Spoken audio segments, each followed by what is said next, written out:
the Trust the Plan podcast. I'm Nick. And I'm Preston. Preston, welcome in. I know, it's good to be back. All right. Preston, what are we talking about today? We're going to be talking about some Social Security changes, not in the U.S. at this point, but in the European countries. They've been implementing some changes and then talking about how that could impact us. Well, what's the issue here? I heard the new update is Social Security will not be able to pay full benefits in 2033.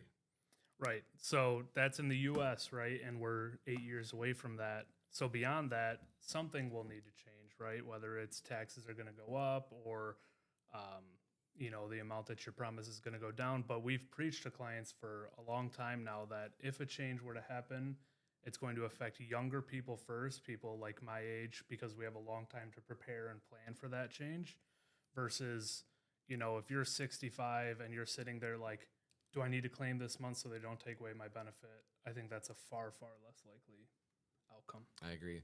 In 2005, when George W. Bush was pushing for privatizing, they were going to exempt anyone over age of 50 from any changes. And so that's going with your instinct. But there was just no political will to get that done. There was just no traction. I loved the idea. I was young. I'm old now. I was young at the time, and I thought, if I can invest my Social Security money, that would be awesome. But nothing happened, and here we are 8 years away from the problems. And, the rate of return on Social Security is like 1%. It's like worse than inflation.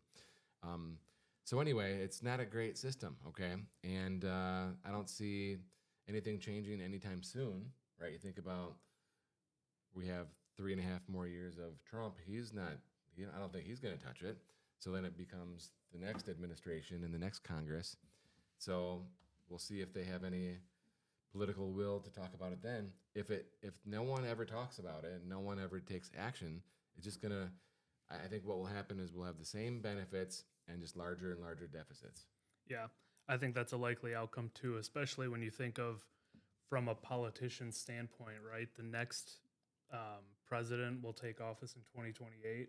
First term ends in 2032, right before Social Security runs out. They're not going to sabotage their potential second term by trying to cut benefits. Okay, so recently, a couple years ago, 2023, in France, they changed the age. And what happened? What was the change and what happened?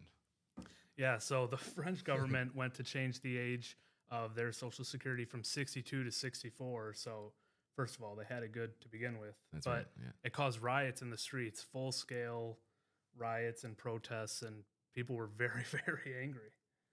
They were. And I went with my kids' school in 2023, and we visited Paris. And it was after the riots had ended, but they're continuing the protest by throwing their trash in the streets. So here we are in beautiful Paris, and there's just trash everywhere, and it stunk. I believe it. It was bad. My kid was like, I never want to come back here. Yeah. Like, okay. And so that was just going from 62 to 64. But there's also another country in Europe that just now is making changes as well.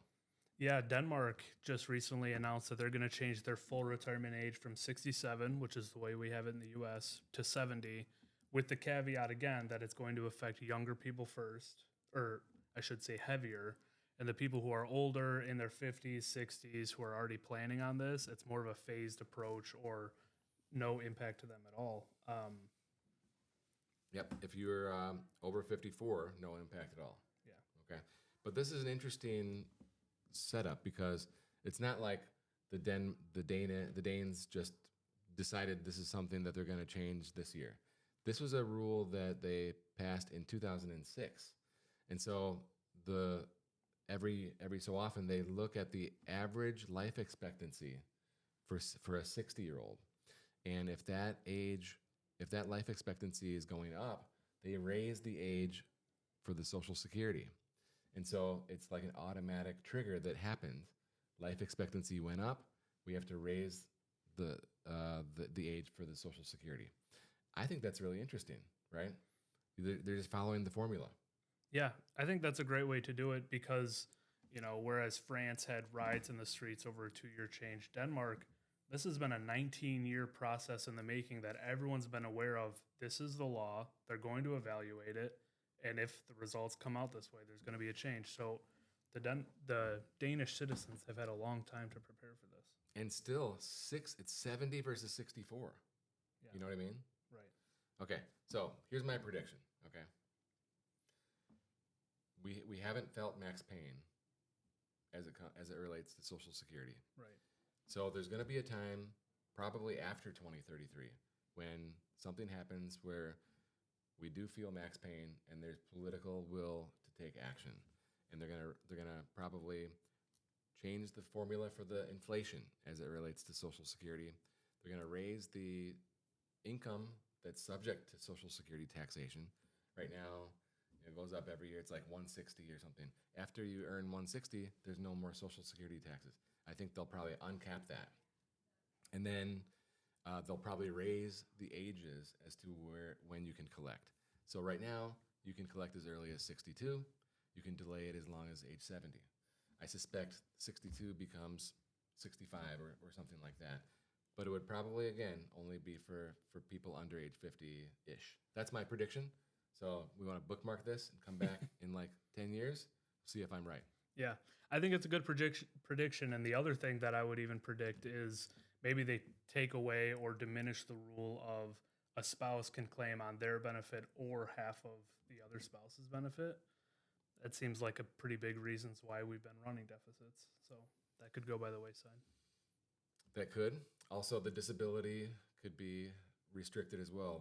After 2008, there's a massive explosion of Social Security disability claims. Curious. So, if you'd like to learn more about how we think about Social Security and a Social Security claiming strategy for yourself, reach out to us and schedule an appointment online at peakwm.com.